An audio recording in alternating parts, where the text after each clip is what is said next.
할렐루야. 아멘. 오늘 요한일서 2장 18절에서 29절 말씀 가지고 마지막 때까지 주 안에 거하라 이런 제목으로 은혜를 나누고자 합니다. 젊은이들 사이에서 스타들을 좋아하면 적극적으로 팬클럽에 가입하여 활동합니다. 그런데요, 유명세를 타는 스타들에게 좋아서 따라다니는 사람들도 있지만 그 외에도 꼭 붙어 다니는 것이 안티 팬클럽이라는 것입니다. 반대하면서도 의도적으로 이렇게 따라다니는 것이죠. 그 얘기는 또 한편으로 보면 서로 경쟁하는 팬끼리 서로 적이 되어서 싸우기도 합니다. 요즘 가장 인기 있는 그룹 BTS 팬들하고 또 엑소 팬들이 서로 싸웁니다. 그 얘기는 어른들 시대로 바꾸면요, 나훈아 팬하고 남진 팬이 서로 싸우는 것입니다.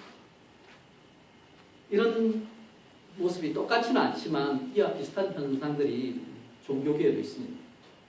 특히 기독교에 대해 반대하는 목소리가 조직적으로 인터넷상에서 활개를 치고 있습니다. 소위 안티 기독교 운동이라고 하죠. 그래서 오늘날 시대를 반기독교의 시대라고 합니다.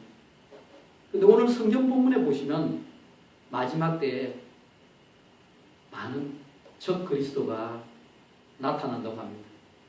영어로는 같은 단어입니다. 엔티크라이스트.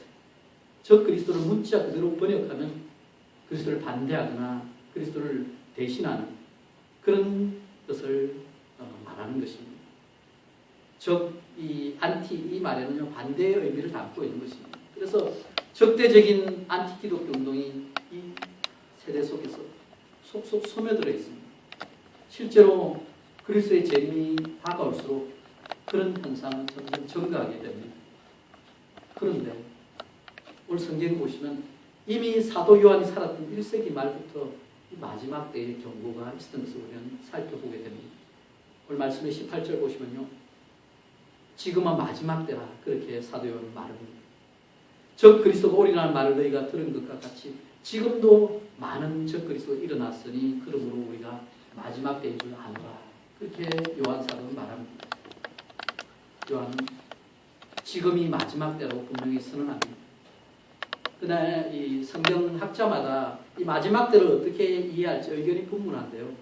근데 이에 대한 가장 합당한 해석으로 우리가 삼을 수 있는 것은 그리스도께서 이 땅에 오시고 초림이죠. 초림하시고 나중에 다시 오실 때 재림할 때 그 사이 기간을 다 마지막 때라고 이렇게 이해할 수 있다는 것입니다.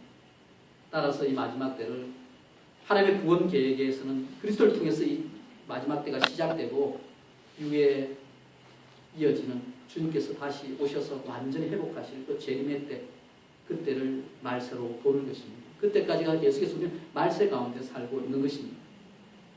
그런데 1세기부터 지금 우리가 살고 있는 21세기까지 이 말세 시기가 진행되고 있으니까 그 기간이 결코 짧은 시간, 단기간이 아님을 우리는 깨닫게 되는 것입니다. 따라서 우리는 이 마지막 시간을 통해서 또 마지막 때에 벌어지고 있는 여러 현상들을 살펴보면서 우리의 믿음을 다시 새롭게 할 필요가 있는 것입니다. 사도 요한의 서신을 접하는 성도들은 이미 적 그리스도가 올 것에 대해서 듣고 있었습니다. 적 그리스도는 하나님과 그의 메시아의 주된 반대자를 그 당시에 말했습니다. 요한은 예수님에 대해서 적의를 가지고 반대를 하는 자들이 많이 일어날 것에 대해서 경고합니다. 그런데 적 그리스도가 올 뿐만 아니라 이미 많은 적 그리스도들과 그들의 잘못된 가치와 악한 일들을 받아들이는 사람들이 세상에 있습니다. 또 한편으로 적 그리스도가 와 있다는 사실은 마지막 때가 이미 시작되어 있다는 것을 증명합니다. 사탄의 발악이라고 할 수 있습니다. 예수님께서 이 땅에 오셔서 십자가에 죽으시면서 사탄의 머리를 깨부수셨지만 그가 여전히 사탄이 그 흔적을 가지고 성도들, 하나님을 따르는 자녀들을 공격하고 있습니다.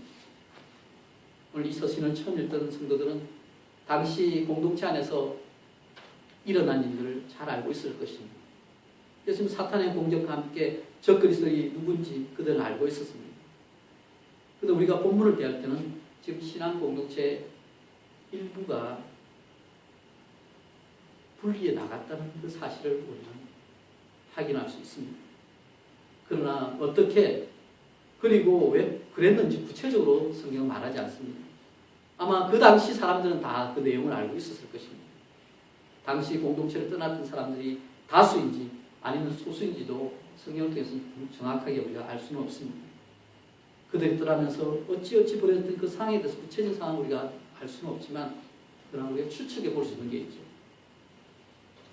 그것은 그들이 서로 다른 견해를 가졌고 그 결과로 공개적으로 지금 대립하고 대적하게 되었고 마침내는 서로 간의 교제가 끊어지고 관계가 단절되었다는 것입니다. 이런 상황에서 그 가운데 낀 어떤 사람들은 무엇이 문제가 되는지 정확하게 알지 못하면서 또 어떤 사람들은 이와 같이 소란한 공동체라면 무작정 떠나려고 하는 자들도 있었을 것입니다. 그러므로 지금 사도 요한은 그 가운데서 공동체를 지키기 위해서 영적 지도자로서 지금 누가 옳은지 누가 잘못된 것이 그 차이를 분명히 밝힐 필요가 있었던 것입니다. 떠나가는 자들이 지금 세상에 속한 사람들, 적 그리스도이면서 지금 형제를 사랑하라는 그 주님의 명령을 배반하고 불순종하는 자들이라고 그들을 책망합니다. 요한은 이렇게 하면서 지금 공동체에 속한 연약한 신자들 또 공동체에 속한 신실한 사람들이 다른 가르침을 따라서 공동체를 떠나지 않도록 조치를 취한 것입니다. 오늘 말씀에 2장 19절에는 두 그룹이 분리되었다는 것을 분명하게 표현합니다. 그래서 그 표현 중에 보면요, 그들과 우리라는 말로 구별된 말이 사용됩니다. 교회나 공동체에서 그룹이 나눠져서 저들, 그들하고 우리하고 이런 말을 계속 많이 쓰기 시작하면 이 단체는 하나 되지 못하고 곧 분리의 길을 걷게 됩니다. 사람들이 다양하죠. 그런데 사람들끼리 서로 다른 점만을 강조하고 서로 하나 되기보다 서로 나누려고 하는 그 의도를 가지고 접근하는 사탄의 공격에 넘어지게 되면 결국은 대립할 수밖에 없습니다. 서로 포용하고 하나 되기보다는 다른 쪽이 잘못되었다고 비판하면서 자신이 옳다고 생각하는 그 증거들만 가지고 내세우면 서로 나누어지고 끼워줄 수밖에 없는 것입니다. 그런데요, 우리가 생각해야 할 것은요, 근데 종종 우리가 기억할 사실은 공동체의 거룩성을 회복시키기 위해서 때로는 이런 구별도 필요하다는 것입니다. 하나님께서 이런 역할을 하십니다. 하나님께 이렇게 공동체 가운데 잘못돼서 구별하기 위해서 교회 가운데 어떻게 보면 한편 갈등을 통해서 알곡과 가루지가 나눠져서 그런 일을 우리가 버리는 것들 우리가 지켜볼 수 있습니다. 그런데 이제 오늘 본문에서 우리가 살펴볼 것은요, 사도 요한은 공동체를 떠나가는 자들에 대해서 그들이 우리에게서 나갔으나 하고 이렇게 그들에 대한 비난을 하기 시작합니다. 실제로 이건 제대로 판단이죠. 지금 떠나간 그룹이 공동체 안에서 예수 그리스도를 중심으로 만들어온 그 선한 예수 그리스도를 머리로 둔 교회 공동체 지체로서의 그 관계를 단절시킨 그 책임이 있다는 것입니다. 서로 사랑하라는 하나님의 계명, 그 예수님께서 새 계명으로 주신 그 계명을 그들이 어겼다는 것을 오늘 요한은 강조합니다. 그들은 나간 자들입니다. 여기서 나갔다는 말은 그들에 대한 부정적인 표현의 대표적인 것입니다. 요한복음에서도요, 다른 유다와 다른 배신자들은 예수님과 함께 있던 제자들을 떠나 나갔던 사람들입니다. 사도 요한은 다른 곳에서도 신앙 공동체를 떠나는 자들을 향해서 빛을 떠나 어두움으로 가는 자들이라고 묘사합니다. 그들이 공동체의 형제 자매와 함께 머무르지 않았다는 사실은 그들을 향해서 형제를 사랑하지 않았다는 그 사실의 결과라고 사도 요한은 얘기하는 것입니다. 여러분, 관계 속에 함께 있다가 한 사람이 떨어져 나가면 어떻게 보면 이기적으로 이렇게 떨어져 나간 것으로 이렇게 보이지만 남아있는 사람은 고통할 수밖에 없습니다. 관계 속에 끼어지면, 그러니까 그 관계를 회복하기 위해서 노력하는 최선을 다하지 않고 우리가 한 사람 한 사람이 자기 유익만 쫓아서 행할 때는요, 결국은 그것은 형제 사랑의 그 계명을 범하는 것이 되는 것입니다. 형제를 사랑하지 않는 것은요, 어둠이 그들의 눈을 멀게 했기 때문입니다. 자신들이 어디로 가는지 알지도 못한 채 결국은 자기 이익을 따서 유익을 주어서 나아가는 그 하나님의 자녀로서의 길과는 전혀 반대의 길을 가게 되는 것입니다. 요한이 또 말하는 것은요, 지금 공동체를 떠난 그들의 근원이 우리와 다르며 처음부터 우리에게 소속되지 않았다는 사실을 드러내고 있습니다. 그렇게 설명합니다. 만약 그들이 하나님의 자녀 공동체의 진짜 일원이었다면 그들은 끝까지 우리와 함께 되었을 것입니다. 그런데 지금 그들이 떠나고 만 그 사실을 가지고 우리가 살펴보는 건데 요한은 이렇게 얘기합니다. 그들의 정체를 지금 드러냈을 뿐이고 진정 어떤 존재인가가 이 일을 통해서 나타난 것이다. 그 얘기를 하고 있는 것입니다. 19절 끝에 나타난 이 나타낸다 이 말은요, 요한의 글에서는 종종 영적 실체를 드러내는 표현으로 사용되는 말입니다. 예수님께서 요한복음 2장에서 가나의 기적에서 가나의 혼인잔치에서 기적을 행할 때 예수님의 영광을 나타냈습니다. 그리고 예수님께서 소경을 고쳐주실 때는요, 하나님의 일을 나타냈습니다. 하나님께서 일하신 것을 드러낸 것이죠. 부활하신 예수님은요, 제자들에게 자신을 부활의 첫 열매로 나타내신 것입니다. 요한일서에도 우리가 보게 되면 예수님 안에서 생명이 나타납니다. 그렇게 요한은 설명합니다. 그리고 하나님의 사랑이 예수님 안에서 나타났습니다. 마찬가지로 그리스도의 재림은 하나님 앞에서 우리 믿는 자가 궁극적으로 하나님의 자녀라는 사실을 드러내고 그것을 증명하게 될 것이라고 요한은 설명하는 것입니다. 정반대로 지금 믿음을 배반한 자들의 참된 정체가 이렇게 그들이 떠남으로 인해서 드러나는 것입니다. 어떤 존재인지 나타나는 것은 결국 마지막 때 어떤 모습으로 평가됩니다. 결국은 우리 모든 상황을 종말론적인 시각으로 우리가 볼 때 제대로 된 평가를 할 수 있는 것입니다. 그 당시 교회 내에서 결국 일부 사람들이 적 그리스도를 따라서 교회를 떠났다. 이것이 오늘 요한이 설명하는 이 본문의 배경입니다. 오늘 요한일서 2장 19절에서 그들이 우리에게서 나갔으나라는 구절을 보면서 오늘날 좀 벌어지고 있는 이 안티 기독교 세력에 대해서 조금 더 생각해 보고자 합니다. 우리에게서 나갔다는 얘기는 함께 있었던 때가 우리가 있었다는 그 사실을 우리에게 보여줍니다. 그래서 교회에 발을 들여놓았던 사람, 기독교에 조금이라도 관계되었던 자가 안티 기독교인 되는 경우가 많습니다.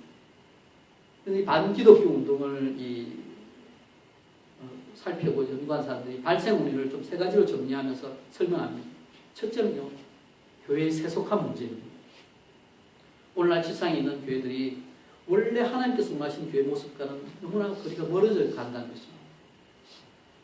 그래서 옛날 소돔과 고모라처럼 좀 애굽 땅보다 비교가 되지 않을 정도로 세상 재미와 욕망과 유혹이 난무하는 시대 가운데 교회가 휩쓸리고 있다는 것입니다. 우리가 살고 있는 이 시대 가운데도 여러분 자세히 살펴보시면요, 이 사회가 정보가 발달하면 발달할수록 물질 중심으로 쾌락과 향락 문화가 극에서 극으로 달리고 있습니다.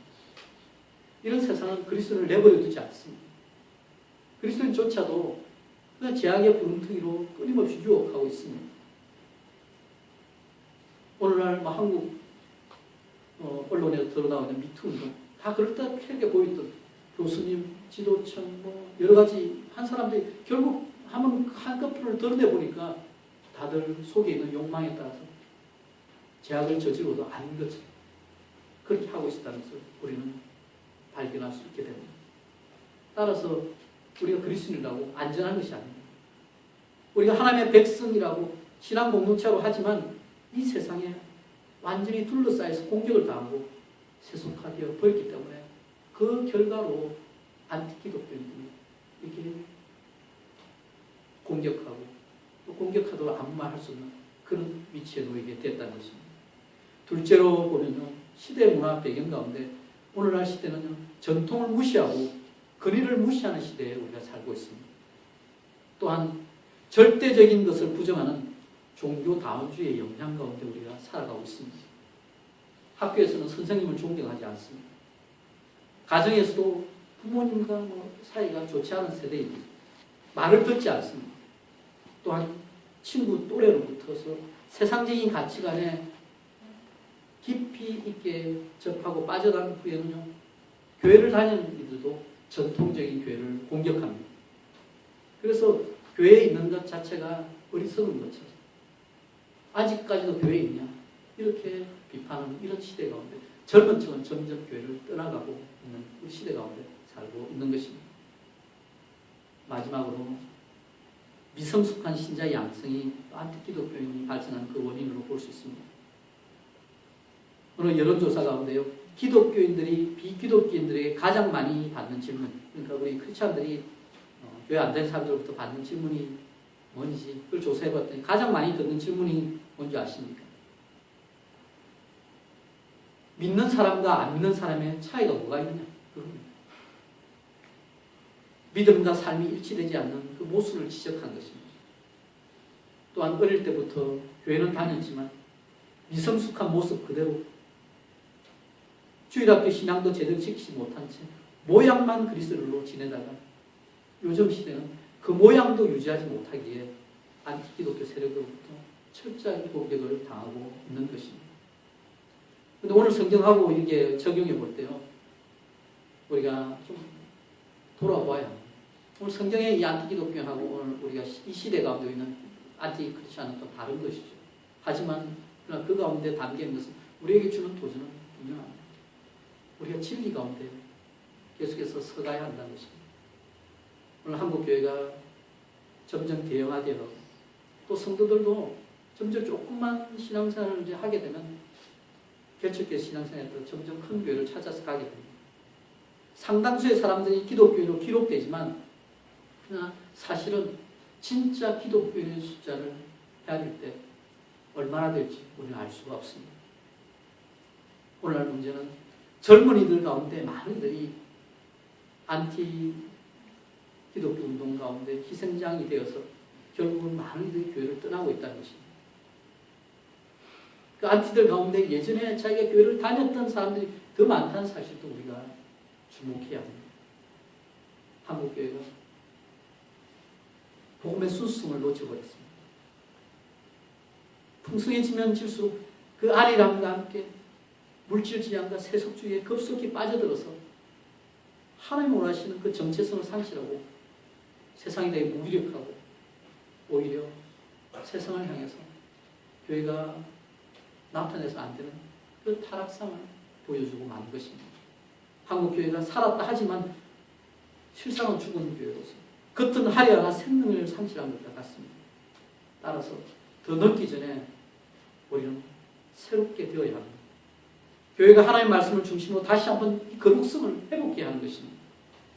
또한 교회가 세상에서 상처 입은 신령들, 다 그들이 교회에 있다가 나간 신령들, 그들을 품고 새롭게 세우는 사랑의 공동체, 진정한 하나님의 복음 정신으로 회복된 공동체를 만들어 가야 하는 것입니다. 그것을 깨달았으면 우리가 늦은 게 아닙니다. 다시 한번 하나님께 원하시는 그 자리로서 새롭게 시작할 때 우리가 하나님의 뜻대로 순종하는 하나님께서 역사해 주실 믿습니다. 이어서 우리가 말씀을 보게 되면요, 여러분이 기억할지 모르겠는데 제가 요한에서 처음 말씀을 전할 때 sen하와 조화의 차이에 대해서 이야기했습니다. 조화는 아무리 예쁘게 보이고 지장이 되어 있더라도 생명력이 없습니다. 그런데 sen하를 생각할 때는요, 그게 지금 씨앗으로 있다고 하더라도 지금 아무것도 보이지 않지만 결국 씨앗이 생명력이 있다면 심어질 때 싹이 나고 잎이 나고 꽃을 피우고 열매를 맺는 엄청난 잠재력을 가지고 있는 것입니다. 그런데 또 한편에 이런 비유를 우리가 들 수 있죠. 우리가 가게에서 사는 꽃하고 진짜 나무에서 피는 꽃의 차이가 있습니다. 꽃나무에서 꺾인 꽃이 며칠이나 가나요? 생명력을 맛보고 활짝 피기도 하지만 뿌리와 나무 줄기부터서 끊어졌을 때는 지속적인 영양 공급을 받지 못하기 때문에 얼마 못 가서 죽게 됩니다. 그래서 화려한 것이 며칠 못 가서 다 시들시들해집니다. 그러나 꽃나무는 뿌리와 줄기로부터 그 수액을 지속적으로 공급받아서 때가 되면 언제든 다시 새순을 내고 열매를 맺고 꽃을 피울 수 있게 되는 것입니다. 오늘날 마지막 때, 오늘 말씀의 제목처럼 마지막 때까지 우리가 주 안에 거하라는 그 도전이 우리에게 주어져 있습니다. 어떻게 그럼 주 안에 거해야 할까요? 첫 번째로 하나님의 진리 말씀이 우리 안에 거하게 해야 합니다. 오늘 말씀에 보면 24절, 25절에 보시면요. 이 얘기를 합니다. 24절. 너희는 처음부터 들은 것을 너희 안에 거하게 하라. 처음부터 들은 것, 예수님으로부터 들은 말씀, 생명의 말씀 가운데 거해야 한다는 것입니다. 사도 요한은 거하라는 동사를 반복적으로 사용하고 있습니다. 이 단어에는요, 영구적으로 그 주소를 정하다는 것입니다. 한편으로 정착된 그 새로운 가정을 만든다. 이런 뜻이 담겨 있는 것입니다. 그 얘기는 우리 안에 그리스도로서 살아가며 성장하기를 원한다면 그리스도 안에서 정착된 거주지를 만들어야 한다는 것입니다. 그것은 우리가 하나님께서 우리에게 주신 그 말씀 속에서, 기록된 말씀 속에서 하나님의 진리가 우리 마음과 생각을 형성해 가도록, 우리가 영구적인 집으로 말씀을 삼아서 평생을 살아가도록 우리 자신을 내어드려야 한다는 것입니다. 또 다른 말로 하면 예수님께서 이 땅에 오셔서 우리 속에 거하신다고 했습니다. 그 얘기는 주님께서 우리 안에 거하시도록, 하나님의 말씀이지만 주님께서 우리 안에 거하시도록 우리 자신을 내어드려야 한다는 것입니다. 우리가 하나님 안에 거하면서, 하나님의 말씀 가운데 거하면서 하나님을 향한 사랑을 계속해서 쌓아나가면서 열매 맺는 그리스도인이 되어야 합니다. 이것은 하나님의 진리 가운데 계속해서 거할 때 자연스럽게 꽃나무에 꽃이 때가 되면 피는 것처럼 그런 일이 일어나는 것입니다. 공간복음서에 공통적으로 나오는 이야기 중에 베드로가 예수님을 새롭게 만난 장면이 있습니다. 노련한 어부 베드로가 물고기를 잡기 위해서 밤이 맞도록 수고했죠. 그런데 고기를 한 마리도 잡지 못하고 그물을 정리합니다. 그때 예수님께서 말씀하시죠. 깊은 데로 가서 그물을 던져. 베드로가 예수님 말씀을 듣고 다시 한번 깊은 데로 가서 그물을 던집니다. 그렇게 말씀대로 순종하니까 그물이 찢어질 정도로 물고기를 잡게 됩니다. 사람들은 하나님의 어리석음이 우리의 지혜보다 낫다고 합니다. 그런데 실제 하나님이 어리석은 분이 아니죠. 하나님은 지혜로우시고 우리가 어리석잖아요. 우리가 사는 동안 우리 판단이 아니라, 우리 생각이 아니라 하나님 말씀대로 사는 그런 선택이 매일매일 필요한 것입니다. 우리가 다 자랐다고 해도 우리에게 일용할 양식이 계속 필요합니다. 아무리 성숙했다고 해도 우리가 영혼에 일용할 양식인 하나님의 말씀을 더 이상 먹지 않아도 되는 일은 결코 일어나지 않습니다. 이것이 바로 영원한 생명의 비결입니다. 우리가 영원한 생명을 계속해서 유지하기 위해서는요, 하나님의 말씀을 지속적으로 먹고 지속적으로 하나님과 교제하면서 주 안에서 거해야 하는 것입니다. 두 번째로 우리가 거하는 것은요, 성령의 인도하심에 따라 거하면 됩니다. 우리는 이 땅에 살아가는 가운데요, 참과 거짓 가운데 선택을 하며 살아가게 됩니다. 그런데 무엇이 참인지 무엇이 거짓인지 분별하기 쉽지 않습니다. 진품과 모조품 사이에 차이를 구별해내는 것도 이 시대에 쉽지가 않습니다. 그래서 모조품이 더 진짜처럼 그렇게 보이는 시대 가운데 우리가 살고 있습니다. 짝품이 명품을 대신한 시대 가운데 참되고 진짜이고 진품이고 명품을 선택하는 것은요, 이게 도리어 참으로 하나님의 지혜보다 더 큰 그런 이 가치가 있는 것이라고 여겨지는 이 시대입니다. 그런데요, 이것을 구별할 수 있는 비결이 무엇일까요? 전문가가 되기 위해서는 많은 시간이 필요하죠. 그런데요, 우리가 주님을 따르는 일은요, 인간적인 노력이 아니라 주님의 특별한 은혜가 필요합니다. 우리 힘으로 하는 것이 아니라 우리가 점점 우리 자신을 내려놓고 성령께서 우리 가운데 거하실 때 가장 정확한 판단이 있을 수 있다는 것입니다. 27절에 보시면요. 주께 받은 바 기름 부음이 너희 안에 거한다. 이렇게 말씀을 선포합니다. 우리가 진심으로 믿음으로 예수님을 마음에 영접할 때 성령께서 우리 속에 들어오십니다. 그 성령님께서 우리를 참과 거짓 가운데서 올바른 선택을 하도록 인도하십니다. 그래서 성령의 인도하심에 따라서 주 안에 거하시면 됩니다.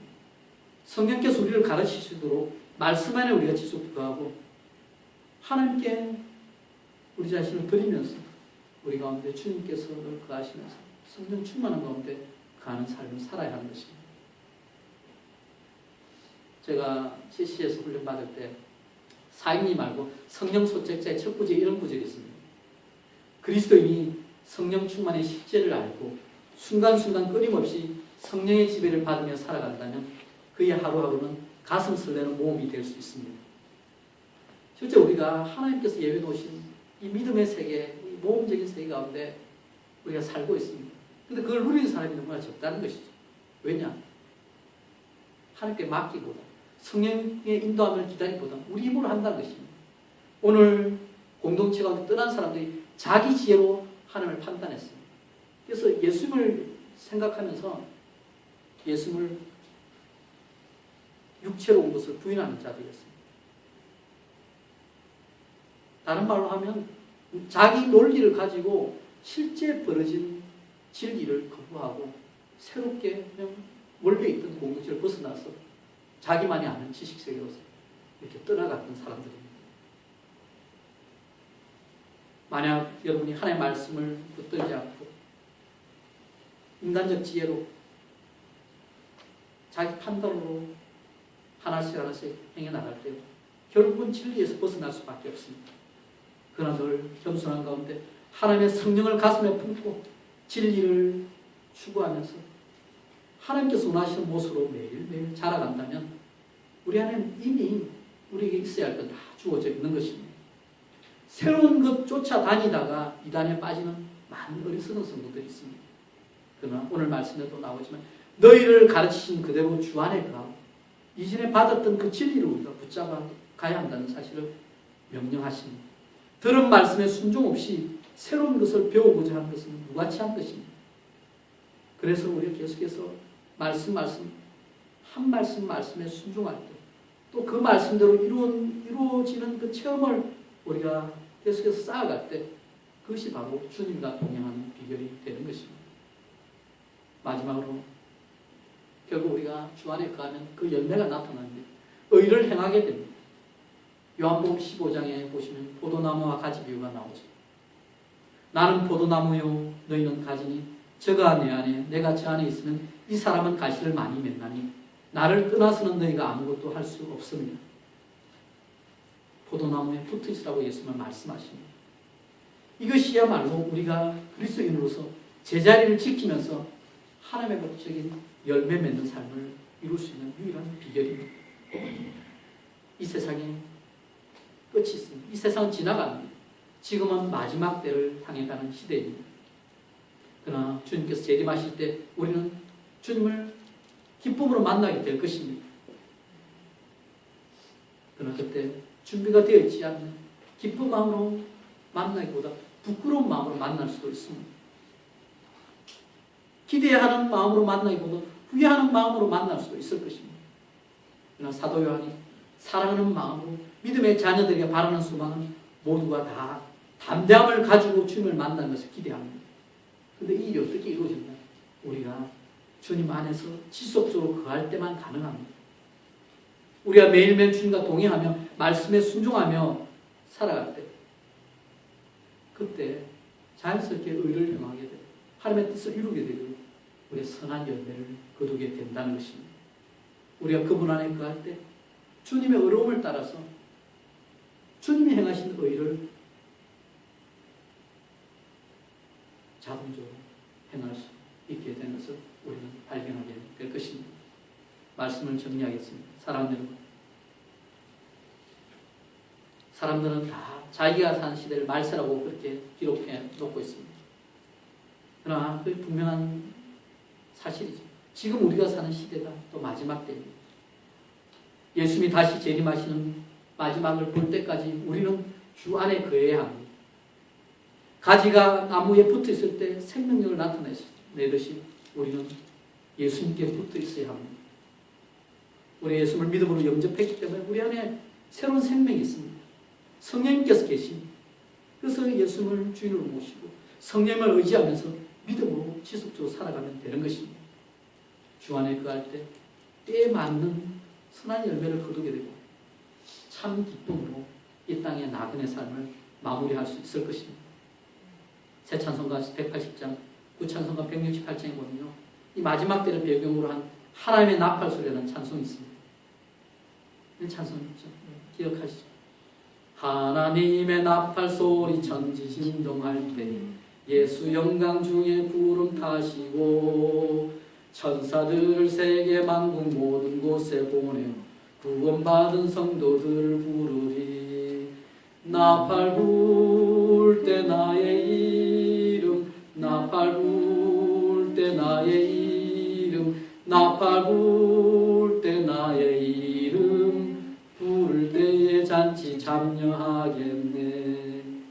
여러분, 마지막 때 하나님의 나팔 소리 천지진동한 그때 우리 모두 그 이름이 불리며 천국 잔치에 참여하게 되기를 예수 그리스도 이름으로 축원합니다. 아멘. 아멘.